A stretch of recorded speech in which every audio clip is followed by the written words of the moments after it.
আজকের ম্যাচে আর্জেন্টিনা কি সত্যিই জেতার চেষ্টা করেছিল?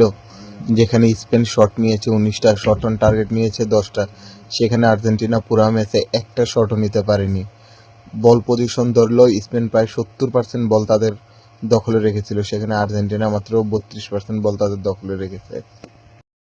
যদি আমরা পাসের কথা বলি তাহলে স্পেনের ৭৩২টা পাসের বিপক্ষে আর্জেন্টিনা মাত্র ৩৭০টা পাস দিতে পারছে। একুরেট পাস হয়েছে স্পেনের ৯১%, আর্জেন্টিনার মাত্র ৭৯%।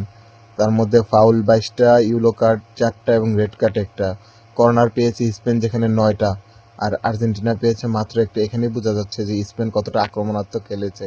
আর আর্জেন্টিনার স্ট্র্যাটেজি ছিল শুরু থেকে যে ওরা ডিফেন্ড করবে, ডিফেন্ড করে ম্যাচটা টাইব্রেকারে নিবে, নিয়ে গোলকিপার যেহেতু এমিলিয়ানো মার্টিনেজ ভালো আছে, টাইব্রেকারে নিয়ে ম্যাচ জিতবে। এটা তো কোনো খেলার ধরন হতে পারে না, যে দল কিনা শুরু থেকেই ডিফেন্সিভ খেলে আর এই মন মানসিকতা নিয়ে খেলে যে টাইব্রেকারে নিয়ে ম্যাচ জিতবে। এভাবে খেললে কখনো ম্যাচ জেতা যায় না, যেখানে আর্জেন্টিনা সবসময় শুরু থেকে আক্রমণ করে খেলতো। আর আজকে পুরোটা ম্যাচ আর্জেন্টিনা চাইছে ডিফেন্ড করে গোল আটকিয়ে খেলতো যেন টাইব্রেকারে নেওয়া যায়।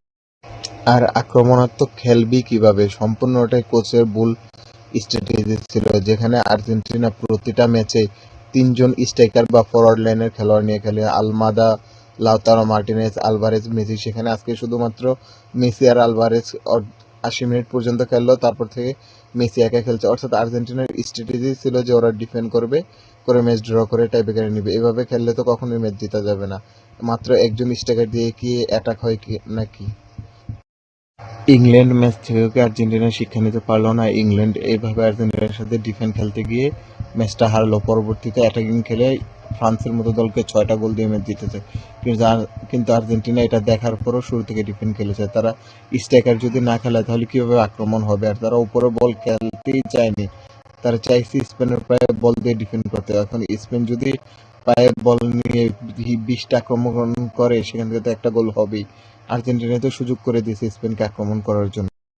আর্জেন্টিনা নিজের পায়ে বল রাখার চেষ্টাও করেনি, আক্রমণ করার চেষ্টাও করেনি। তারা চেয়েছে শুধুমাত্র স্পেনের পায়ে বল দিয়ে ডিফেন্ড করার জন্য।